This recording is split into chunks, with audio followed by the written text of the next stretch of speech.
जी नमस्कार, स्वागत है आप सभी का एन टीचिंग के इस यूट्यूब फैमिली में। और मैं हूं Aditya, an teaching YouTube family की तरफ से। कैसे हैं आप सभी? उम्मीद करते हैं आप सभी अच्छे होंगे, स्वस्थ होंगे, सुरक्षित होंगे और अपने घर में होंगे। तो बहुत सारे स्टूडेंट का हमारे पास मैसेज आया था या बहुत सारे स्टूडेंट हमसे जुड़े हुए हैं और उन लोगों का कहना था, जैसा कि आप सभी को पता है कि अभी जो है बिहार यूनिवर्सिटी के अंतर्गत में बीएड का फाइनल एग्ज़ाम होने वाला है, जो कि आपको जून में ही होने वाला है, लास्ट वीक में। तो बहुत सारे स्टूडेंट इसमें परेशान थे कि सर उसमें कैसे लिखे, कैसे हमको क्या करना होगा ताकि अच्छा मार्क्स आए। तो उसके लिए हम छोटा सा वीडियो आपके सामने प्रस्तुत कर रहे हैं, उस पर ध्यान से थोड़ा सा देखिएगा, समझिएगा। उम्मीद करते हैं कि आपको इससे फ़ायदा और लाभ जरूर मिलेगा। तो यहाँ पर सबसे पहली बात है स्टूडेंट्स कि आपको ये समझना है कि जो भी चीज़ आपको बीएड में पूछा जाता है, मतलब बीएड का जो भी क्वेश्चन आपको पूछा जाता है, उसका आपके पास में सबसे पहले पाठ्यक्रम से उसका क्या संबंध है। तो आप जब भी बीएड का फाइनल एग्जाम का जब तैयारी कर रहे हैं तो सबसे पहले आपको करिकुलम पर ध्यान देना होगा, मतलब कि पाठ्यक्रम पर ध्यान देना होगा कि इसमें हमको क्या पढ़ना है और क्या नहीं पढ़ना है। इसके लिए सबसे मेन जो फंडा है आपका कि आपको एक साल का प्रीवियस ईयर का क्वेश्चन आपको देखना पड़ेगा। प्रीवियस ईयर का क्वेश्चन जब आप देखेंगे तो आपको समझ में आ जाएगा। और जब भी आपको मान लीजिए कि 2020 में आप एग्ज़ाम देने वाले हैं तो 2018 के क्वेश्चन को ज़्यादा फॉलो करेंगे। ठीक है, अगर 2018 में एग्ज़ाम देने वाले हैं तो 2016 के क्वेश्चन को ज़्यादा फॉलो करेंगे। अगर 2020 में आप एग्ज़ाम देने वाले हैं तो 2018 और 2016 के क्वेश्चन को ज़्यादा देखिए, क्योंकि एक साल पहले का क्वेश्चन कहीं कहीं जो है यहाँ पर बिहार यूनिवर्सिटी में भी रिपीट कर देता है, या कोई भी यूनिवर्सिटी हो तो उसमें एक साल का क्वेश्चन बहुत ज़्यादा लड़ने का चांस रहता है। इसीलिए हम आपसे चाहेंगे कि सबसे पहले पाठ्यक्रम को देखना ही देखना है। देखिए, सबसे पहले बुक तो आप पढ़ ले रहे हैं, बुक जब आपका कमांड है तो कोई दिक्कत नहीं है, लेकिन कम समय में आपको कैसे जो है अच्छा मार्क्स ला जाए और कैसे जो है आप बेहतर तैयारी कर सके, उसके लिए हम बता रहे हैं। ठीक है, तो उसके लिए आपको एक साल के पहले के क्वेश्चन को आपको फॉलो करना है। क्वेश्चन का फॉलो आप कर लीजिएगा एक साल के पहले का, तो आपको कहीं से भी परेशानी नहीं होगी। उसके बाद सबसे पहली बात कि पाठ्यक्रम को आप देखकर पढ़ाई करें और बेसिक अंडरस्टैंडिंग को बनाएं। जैसे मान लो कि आपसे पूछ रहा है कि समावेशी शिक्षा क्या है। ठीक है, समावेशी शिक्षा के बारे में आप क्या जानते हैं, समावेशी शिक्षा के अर्थ के बारे में बताएं। What is meaning of inclusive education. तो सबसे पहले आपको जरूरी ये है कि समावेशी शिक्षा आखिर होता क्या है, उसके बारे में 5 लाइन आपको जानकारी होनी चाहिए। जैसे आपसे पूछ रहा है मूल्यांकन और मापन क्या होता है, जैसे आप पूछ रहा है what is evaluation, what is measurement and what difference between evaluation and measurement, मतलब कि दोनों में अंतर क्या है और सबसे पहले कहते किसे हैं। तो इसके बारे में आपको 2 लाइन जरूर जानकारी होनी चाहिए कि मूल्यांकन आखिर होता क्या है और मापन आखिर होता क्या है। जब मूल्यांकन और मापन समझ जाएंगे कि आखिर ये क्या होता है, तब आपको डिटेल्स उसमें लिखने में कहीं भी परेशानी नहीं होगी। ठीक है, और टाइम मैनेजमेंट भी बहुत सारा मायने रखता है, क्योंकि आपके एग्जाम में 5 क्वेश्चन आपको लिखना रहता है, 3 घंटा का समय रखता है। तो टाइम मैनेजमेंट भी आपके लिए बहुत ज़्यादा ज़रूरी है, तो टाइम पर भी आपको ध्यान देना। इन सभी के बारे में हमने बताया है, और जो है कैसे क्वेश्चन को लिखना है, कैसे उसको जो है टॉपिक, उसके बाद जो भी क्वेश्चन आप लिख रहे हैं तो क्वेश्चन लिखते समय आपको ध्यान देना कि जितना ज़्यादा से ज़्यादा टॉपिक हो, जितना ज़्यादा से ज़्यादा टॉपिक हो, टॉपिक को ज़्यादा लिखे परीक्षा में। ठीक है, क्योंकि डिटेल्स में लिखना पड़ता है, तो टॉपिक को आप लिखेंगे तो आपको फ़ायदा होगा। और टॉपिक को जब आप लिखना जब चालू करेंगे तो एग्जामिनर को कहीं ना कहीं ये लगता है कि हाँ बच्चे में क्लियरिटी है, तभी जो है टॉपिक को डील किया। और टॉपिक को लिखने के बाद उसको डील जरूर कीजिए। तो इसके बारे में हम बताए हैं, और जो है कैसे लिखना है क्वेश्चन को, कैसे हमको टाइम मैनेजमेंट करना है, उसके बारे में भी हमने बताया। अगर आपको ये वीडियो अच्छा लगेगा तो प्लीज़ वीडियो को दूसरे स्टूडेंट के पास शेयर कर दीजिएगा। और देखिए, अब हम अपने व्हाइट बोर्ड पर आते हैं और आपको बताते हैं कि कैसे जो है क्वेश्चन को लिखना है, कैसे टॉपिक को डील करना है। जैसा कि आप अभी स्क्रीन पर देख पा रहे हैं कि ये क्वेश्चन आपके सामने है, और क्वेश्चन में कह रहा है कि समावेशी शिक्षा का अर्थ क्या है और समावेशी शिक्षा के सिद्धांत का चर्चा करें। तो देखिए, सबसे पहले बीएड एग्जाम में आपको जो क्वेश्चन आपके सामने आया उसका बेसिक अंडरस्टैंडिंग रखना आपके लिए बहुत ज़्यादा ज़रूरी है।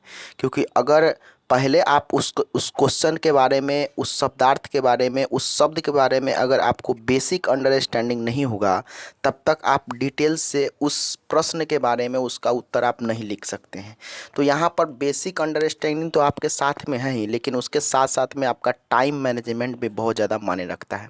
तो यहाँ पर टाइम भी आपको ध्यान देना है। जैसा कि आप सभी जानते हैं कि हमारे बीएड एग्ज़ाम जो फाइनल एग्ज़ाम होता है उसमें जो है 5-10 क्वेश्चन दिया जाता है, जिसमें से 5 क्वेश्चन का जवाब आपको देना कंपलसरी होता है। तो यहाँ पर सबसे पहले 5 क्वेश्चन के लिए हमको जो है कितना जो है समय मिलता है, तो 5 क्वेश्चन का जवाब देने के लिए हमको 3 घंटे का समय मिलता है। और 3 घंटे को अगर हम मिनट में बदलेंगे तो ये होगा हमारा 180 मिनट, ठीक है। यानी कि हम आपको टाइम मैनेजमेंट कैसे करना है, आपको मतलब कि आपका टाइम कैसे मतलब नहीं घटेगा परीक्षा में, उसके बारे में हम बता रहे हैं, क्योंकि पांचों क्वेश्चन लिखना बहुत ज़्यादा ज़रूरी है। देखिए होता क्या है कि क्वेश्चन में आप जो है आप परीक्षा में गए और पता लगा कि ये क्वेश्चन के बारे में आप बहुत ही अच्छा लिख दिए, 2 क्वेश्चन के बारे में बहुत अच्छा लिख दिए, लेकिन लास्ट होते होते जो 5वां नंबर का क्वेश्चन था उसमें बहुत ही कम लिख पाए। इससे आपके नंबर पर बहुत ज़्यादा असर पड़ेगा और कहीं ना कहीं आपका मार्क्स कम आएगा। तो उसके लिए टाइम मैनेजमेंट अच्छे रखना बहुत ज़्यादा ज़रूरी है। तो यहाँ पे 180 मिनट जो आप अभी देख पा रहे हैं, ये 180 मिनट का मतलब सीधा आपको ना 5 क्वेश्चन में इसको डिवाइड कर लेना है कि हमको एक क्वेश्चन पर कितना समय देना है। देखिए अगर 180 मिनट की बात करें तो 180 मिनट में हमको कितना क्वेश्चन बनाना है, तो 5, तो सीधा इसको 5 से डिवाइड कर देते हैं। तो 5 तिया 15 और 5 छक 30, अर्थात हमको एक क्वेश्चन के लिए कितना समय मिल रहा है, तो 36 मिनट का समय मिल रहा है। अर्थात आपको यह ध्यान में रखना है, पांचों क्वेश्चन आप तभी अच्छे से बना पाएंगे जब आपके पास एक क्वेश्चन पर जो है 36 मिनट से ज़्यादा समय न दे। ये अपने घड़ी आपके पास तो रहता ही रहता है एग्ज़ाम में, तो घड़ी में आपको देखते रहना है कि एक क्वेश्चन जब हम लिखना चालू किए हैं उसमें जो है 36 मिनट जब हमारा पूरा हो जा रहा है, या 40 मिनट सपोज मान लीजिए, 36 मिनट थोड़ा सा प्रॉब्लम होता है उसमें ये करने में, लेकिन 40 मिनट आपको समस्या नहीं होगी। तो याद रखना आपको कि एक क्वेश्चन में हमको 40 मिनट से अधिक समय नहीं देना है। अगर उस सिचुएशन में ऐसा भी कभी कभी होता है कि मान लीजिए कि कोई क्वेश्चन जो है आपको बहुत अच्छे से याद है और कोई क्वेश्चन आपको याद नहीं है, तो जो क्वेश्चन आपको अच्छे से याद है तो उसको 40 मिनट के जगह पर 45 मिनट दे दीजिए, और जो क्वेश्चन आपको अच्छे से नहीं याद है उसको जो है आप 36 मिनट के जगह पर थोड़ा सा कम ही समय दीजिए। ऑब्वियसली जो क्वेश्चन याद रहता है उसमें आप ज़्यादा लिख पाते हैं, और जो क्वेश्चन आपको याद नहीं रहता है उसमें आप कम लिख पाते हैं। तो ये हो गया हमारा टाइम मैनेजमेंट की बात, अर्थात एक क्वेश्चन पर आपको 36 मिनट से समय ज़्यादा नहीं देना है। अगर आप 40 मिनट से किसी भी क्वेश्चन पर ज़्यादा समय देंगे तो समझिए कि आपका 5वां क्वेश्चन बहुत ज़्यादा कम लिखा पाएगा, जिसके कारण आपका नंबर कम हो जाएगा। तो सबसे पहली बात आपको यह याद रखना है। दूसरी बात आपको यहाँ पर देखिए, जैसा कि क्वेश्चन यहाँ पर लिखा हुआ है कि समावेशी शिक्षा का अर्थ क्या है और समावेशी शिक्षा के सिद्धांत का चर्चा करें। तो सबसे पहले कोई भी क्वेश्चन आपके सामने आएगा ना, तो सबसे पहले आपको उसके बारे में परिचय देना है। जैसे यहाँ पर समावेशी शिक्षा का अर्थ क्या है, तो what is meaning of inclusive education, या आप ये भी कह सकते हैं कि व्हाट इज इंक्लूसिव एजुकेशन, समावेशी शिक्षा होता क्या है। ठीक है, तो समावेशी शिक्षा जो है बेसिकली होता क्या है उसके बारे में सबसे पहले हम लोग परिचय में उसका चर्चा करेंगे। ठीक है, तो आप सबसे पहले जब उत्तर लिखना चालू करें तो उत्तर लिखते के साथ जो है आप परिचय इस तरह से लिख करके और इस तरह से आपको डैश दे देना है। ठीक है, और परिचय लिखने के बाद देखिए आपको जब भी जो हेडिंग आप बना रहे हैं उसको आप जो है थोड़ा सा दूसरा पेन से लिखिए। आपको रेड या ग्रीन पेन यूज नहीं करना है, आप ब्लू या ब्लैक यूज कर सकते हैं। ठीक है, तो मान लीजिए कि इस परिचय को हमने ब्लैक से लिखा, और ब्लैक से लिखने के बाद में इसको थोड़ा सा अंडरलाइन कर दीजिए। ठीक है, नीचे की तरफ थोड़ा सा अंडरलाइन कीजिए। कई लोग इसको हाईलाइट कर देते हैं, बट हाईलाइट करने से थोड़ा कभी कभी भद्दा सा दिखने लगता है। तो आप इसको ब्लैक से लिखेंगे और इसको नीचे अंडरलाइन कर देंगे तो ये समझ में आ जाएगा एग्जामिनर को, जो एक कॉपी चेक करने वाले उनको समझ में आ जाए कि हाँ बच्चे में क्रिएटिविटी है। क्योंकि देखिए बीएड एग्जाम में आपको जो एग्जामिनर होता है, जो कॉपी चेक करने वाले, तो वो ये नहीं जानते हैं, ये नहीं समझते हैं कि आप कितना जानते हैं। वो सिर्फ ये देखना चाहते हैं कि आपको लिखने का शैली क्या है, आपका स्किल है कि नहीं, आप इसके बारे में कितना जानती है उससे ज़्यादा मतलब नहीं है। बस जितना जानते हैं उसको आपने कैसे डील किया है ये सबसे ज़्यादा मायने रखता है। तो परिचय सबसे पहले हमको लिखना है, या परिचय भी लिख सकते हैं या प्रस्तुतिकरण भी आप लिख सकते हैं। प्रस्तुतिकरण लिख दीजिए या अवधारणा लिख दीजिए आप, या जो है परिचय लिख दीजिए। लिख कर उसको डैश दे देंगे। उसके बाद इसको लिखना है हमको ब्लैक कलर से इस तरह का एरो दे करके, और तब जो है हमको लिखना है कि समावेशी शिक्षा होता क्या है। बेसिकली जैसा कि आप सभी जानते हैं इंक्लूसिव एजुकेशन में कि जो सामान्य बालक होते हैं, जो विशिष्ट बालक होते हैं दोनों को एक साथ रखकर जो हमारा शिक्षण में पठन पाठन की व्यवस्था जहाँ पर कराई जाती है, समग्र रूप से सबको साथ लेकर चलने वाली जो प्रक्रिया है उसे हम समावेशी शिक्षा के नाम से जानते हैं। तो ये वाला बात हम मान लीजिए कि 5, 6, 10, 7 से 8 लाइन में हम लिख दिए, ठीक है, परिचय के बारे में।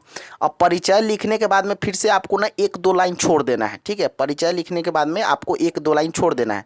और तब जो है दूसरा पॉइंट हमको बनाना है हेडिंग। फिर जो है हेडिंग बनाना है कुछ मनोवैज्ञानिकों द्वारा दी गई परिभाषाएं, ठीक है। और ये हेडिंग फिर से आपको इसको ब्लैक कलर से लिखना है और ब्लैक कलर से लिख करके नीचे जो है अंडरलाइन कर देना है, ठीक है। अंडरलाइन आप जब कर दीजिएगा बहुत ज़्यादा क्रिएटिव लगेगा और एग्जामिनर आपका नंबर बहुत बढ़िया दे देगा, ठीक है। तो कुछ मनोवैज्ञानिकों द्वारा दी गई परिभाषाएं लिख देंगे। अब वो मनोवैज्ञानिक कौन कौन है, जैसे मान लीजिए कि क्रो एंड क्रो का नाम आप सुने होंगे, तो क्रो एंड क्रो जो है एक मनोवैज्ञानिक है। फिर जो है जेटी हंट एक मनोवैज्ञानिक है। तो क्रो एंड क्रो के द्वारा अनुसार जो है दिया गया परिभाषाएं जो होगा उसको हम लिख देंगे। फिर एक लाइन छोड़कर इनका जब परिभाषा हमारा खत्म हो जाता है तो फिर दूसरे लोगों का परिभाषा, जैसे जेटी हंट का परिभाषा, फिर इनको लिख देंगे, फिर इनको भी अंडरलाइन करेंगे। फिर जो है 1-2 लाइन इनके बारे में भी लिख देंगे कि इन्होंने समावेशी शिक्षा के बारे में अपना क्या विचार दिया, क्रो एंड क्रो ने अपने समावेशी शिक्षा के बारे में क्या विचार दिया, ठीक है। इतना जब आपका हो जाएगा तब हमारे सामने दूसरा पॉइंट आता है कि समावेशी शिक्षा के सिद्धांत के बारे में चर्चा करें। तब उसके बाद आपको क्या करना है, समझिएगा बात को। अब जैसे हमको इसके बारे में लिखना है समावेशी शिक्षा के सिद्धांत की चर्चा करें, तो यहाँ पर हम हेडिंग बनाएंगे, ठीक है। हेडिंग बनाएंगे कि समावेशी, थोड़ा सा बोल्ड में इसको लिखेंगे हम लोग, ये ब्लैक से ही आपको लिखना है, समावेशी शिक्षा के सिद्धांत, ठीक है, समावेशी शिक्षा के सिद्धांत, ठीक है। इस तरह से लिख देंगे थोड़ा सा बोल्ड में और फिर से इसको अंडरलाइन करेंगे, ठीक है। और अंडरलाइन करने के बाद में अब होता क्या है, जैसे मान लो कि हमारा 5 सिद्धांत है समावेशी शिक्षा का, ठीक है। ये सभी हम एग्जाम्पल दे रहे हैं, हम आपको पढ़ा नहीं रहे हैं, बस ये बता रहे हैं कि आप किस तरह से लिखेंगे तो आपका नंबर अच्छा आएगा, ठीक है। तो समावेशी शिक्षा का सिद्धांत की मान लीजिए कि 6 सिद्धांत है, ठीक है।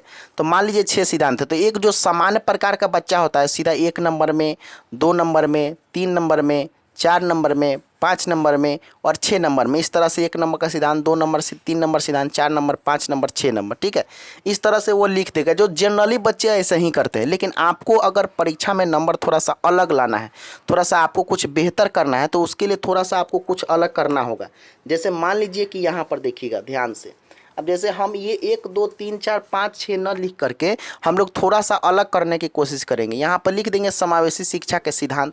अब देखिए यहाँ पर ये लिखने के बाद में तो आप तो सबसे पहले एक ये कर सकते हैं, ठीक है। जैसे यहाँ पर देखिए एक यहाँ पर ऐसे एरो बना करके, ठीक है, ऐसे एरो बनाकर मतलब अपने मन से इसको डिजाइन बना देना, ठीक है। अब यहाँ पर देखिए इस तरह से कर देंगे और 1 नंबर में जो सिद्धांत है यहाँ पर लिख देंगे, 2 नंबर में जो सिद्धांत है यहाँ पर लिख देंगे, 3 नंबर में जो सिद्धांत है यहाँ पर लिख देंगे, 4 नंबर में जो सिद्धांत है यहाँ पर लिख देंगे, फिर 5 नंबर में जो सिद्धांत है यहाँ पर लिख देंगे और फिर 6 नंबर में जो सिद्धांत है यहाँ पर लिख देंगे। मतलब सीधा आप लिख रहे हैं, उससे ये थोड़ा सा क्रिएटिव हो गया, ठीक है।